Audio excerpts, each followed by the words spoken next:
This is how you're able to unlock the Nebula Camo on Liberty Falls in one game. Hey, what is that?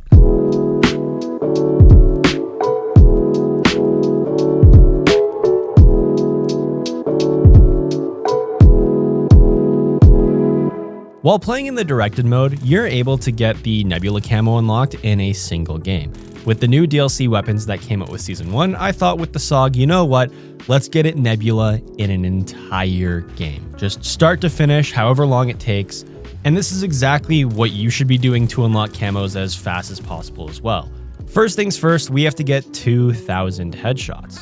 I purchased Deadshot Daiquiri as soon as possible to make getting headshots even easier on controller. Also, I was trying a bunch of different spots around Liberty Falls to see where you should be going to get your headshots in directed mode as fast as possible. I already know you're telling me the roof of the bank is the best spot on Liberty Falls, and while that is true in the standard game mode, in directed mode, the zombies don't spawn as fast as normal, and according to my calculations, the best spot is Liberty Lanes. The spawn rate is steady, there's no stragglers, and you complete rounds in less time. On the roof, there's one spawn point where zombies spawn down underneath you inside of the bank, and I never remember what the machine is. It's where you upgrade your salvage and some military guy yells at you, "You sissy liberal, put your soft hands on my machine and upgrade your gun." I'm always waiting for 2 or 3 zombies to slowly make their way up onto the roof, and it feels like I'm just wasting time, whereas when I'm in Liberty Lanes or even the church, I'm not waiting for 1 or 2 straggler zombies. Once I've killed everything off and I don't see any more enemies, the next round starts. Now, speaking of rounds, if you are wanting to get Nebula in a single game, you should stay on the round 11 round cap. You're only going to get 35 zombies a round, so it's not the fastest spawn rate. But here's the catch.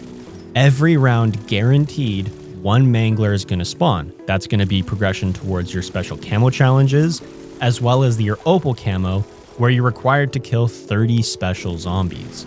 Now, the round cap is going to increase to 12 when and only when you craft the jet gun and build it. In the meantime, feel free to collect the parts to build the jet gun, the water valve from Liberty Lanes, the handbrake from killing the greenskeeper, collecting his key and opening his shed, and you can also use a mangler cannon to open up the electronics store and collect the electrical wires. As long as you do not craft the jet gun, you're not going to increase rounds and you're going to stay on 11, but you're going to have all your parts collected for when you need to make progress later on. And at any step of the Easter egg, if you're ever confused, you're in directed mode, so it's going to tell you exactly what to do. And touching base again with only getting 35 zombies around, it took me 1 hour and 15 minutes from start to finish to get all 2,000 headshots. Now, I must admit, I was kind of stupid and a lot of my kills weren't exactly headshots, so I could have gotten this even sooner, and I've seen a lot of people say that you can get all of your headshots done in the directed mode in 1 hour exactly. If you're being 100% efficient and not wasting any kills, I don't think you're going to get it exactly in 1 hour, but it's going to be pretty damn close. For the special camo challenges on the SOG, I needed to get 300 point blank kills and 300 kills with the Deadfire alternate ammo type equipped. Unlocking both of the camos only took me 15 minutes, so at this rate, we're at about an hour and a half and we're already on to the mastery camo challenges. Now remember that silly little asterisk at the beginning of the video? This is where that comes into play. If you need to kill vermin as a special camo challenge, you're only going to get a couple around, which is good, because that means you're able to complete it. The same goes for manglers as long as you're on the round 11 cap, and you're also going to be able to kill armored zombies. But the one thing that you won't be able to do is kill parasites. Now there's lots of people that will say, if you let vermin stick around long enough, they will just naturally turn into parasites. I've done a lot of testing and have not been able to get this to work. Now I know in very rare circumstances you will see the odd parasite on Liberty Falls, but since the camo challenge requires you to kill 30 of them, you're not going to make any meaningful progression if that's your special camo challenge, so you're going to have to go play Terminus. And that means you're not unlocking the Nebula camo in one game, unless you're playing Terminus. Haha, silly foreshadowing. As we've talked about a lot on the channel, once you're done headshots and your special challenges, we can finally go to the masteries. While unlocking gold, you're going to have to take a few rounds of killing zombies as fast as possible to get those rapid kills or 10 kills in quick succession for the camo challenge progression. This honestly isn't even hard on round 11 in the directed mode. You're still going to complete this within a couple of rounds. Eventually, you'll get to Opal, and this is where the round 11 cap comes in handy. Each time you progress through a round, you're going to get one mangler, so you have to repeat round 11 30 times just to unlock Opal for one gun. This took me, while in Liberty Lanes, about half an hour to complete. It's not the end of the world, but it does take a little bit of a time commitment.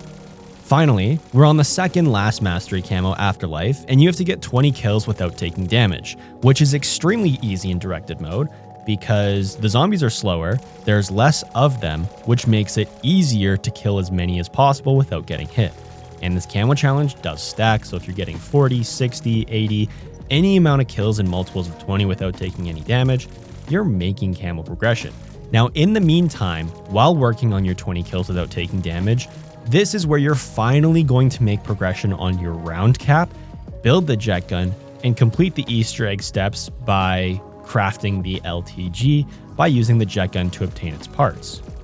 Once you finally complete the Afterlife camo, you can work on the next step of the Easter egg using the LTG to spawn in your elite zombies to unlock the Nebula camo. Once the LTG is crafted, take it to the graveyard and place it beneath this purple cloud. You're going to have to defend it until it spawns an HVT. It's going to take a few minutes, and it's not the hardest thing to defend. At this point of the camo grind, your gun should be completely upgraded both with pack punch and salvage because you've been collecting so much of it from your past camo grinding. Now, once this defense step is done, it's going to spawn a high value target. Regardless of if it's the Mangler or the Abomination, you're just going to kill it and finish all the zombies off for the rest of the round. You'll be on the round 15 round cap at this point, so all you're going to have to do is repeat rounds over and over again, and once a round, you're able to spawn a high value target. Kill 10 of them, and you'll unlock the Nebula camo on whatever weapon you're using. Here's the stats. The exact amount of time it took me from 0 out of 2,000 headshots to Nebula unlocked on the SOG took me 2 hours and 20 minutes. My entire game was about 2.5 hours, because once I unlocked Nebula, I completed the rest of the Easter egg and finished the boss fight, since not only do you unlock the directed mode calling card and rewards, but you'll also get a huge XP boost at the end of your match, which will grant you a lot of XP towards your levels, so if you're trying to prestige as fast as possible, that's something that you can do that only takes an extra 10 minutes. Now, going back to that asterisk at the beginning of the video, yes, eventually it is going to be possible to unlock Nebula on every weapon in one game as long as you're avoiding parasite kills and parasite challenges. Acknowledging the elephant in the room, if it took me 2.5 hours to complete one gun, times that by 33, and that's how long you'll have to play a single game to unlock the Nebula camo. Is this possible? Technically, yes. Is it something that's realistic? Absolutely not. If you were taking part in the Russian sleep experiment, that might be the 1 in a billion case where someone's actually doing this in one play session. You could also argue semantics. If I was to use the save and quit feature and only play in this one match, technically, I'm unlocking it in one game, just through multiple play sessions. If you're in a situation like me, where you have the Nebula camo unlocked and new seasonal content drops new weapons, you can take those new weapons into a game of directed mode and unlock the Nebula camo like I did. If you're thinking about asking, what if I try to do this same thing in the standard game mode? I've also tried that. It's not even close to as fast as the directed mode. I was an hour and 45 minutes into my game session, and I didn't even have my 2,000 headshots yet. I was completely solo on round 39. The zombie health was just too high to be getting headshots efficiently, so before I even completed the military camo challenge of 2,000 headshots, if you're to directly compare it to the directed mode, you would already be working on your mastery camos. And I still think standard mode, if you're playing in multiple games, is the best place to do your headshots. If you exfil at round 25 and start up a new game, your 2000 headshots are done in under an hour. I just want to touch on a few closing remarks. It took me 2.5 hours to unlock Nebula on one gun in the same match. There's a lot of downtime, you're on the round 11 round cap for the majority of it, so it will get boring, which is a great time to catch up on some episodes of some shows you missed or just watch some YouTube videos. The biggest restriction in the camo grind is your parasite kills because you're not going to find enough of them on Liberty Falls to make meaningful camo progression. I did some testing though on Terminus, especially in the directed mode, and I think I found a way to get camos even faster than Liberty Falls to get Nebula in one game. That's the next video. Complete sequel, and I think it works better. Enjoy the camo grind. Have fun, best of luck, and when you unlock the camo, come show me in my Discord server. I'll see you guys later.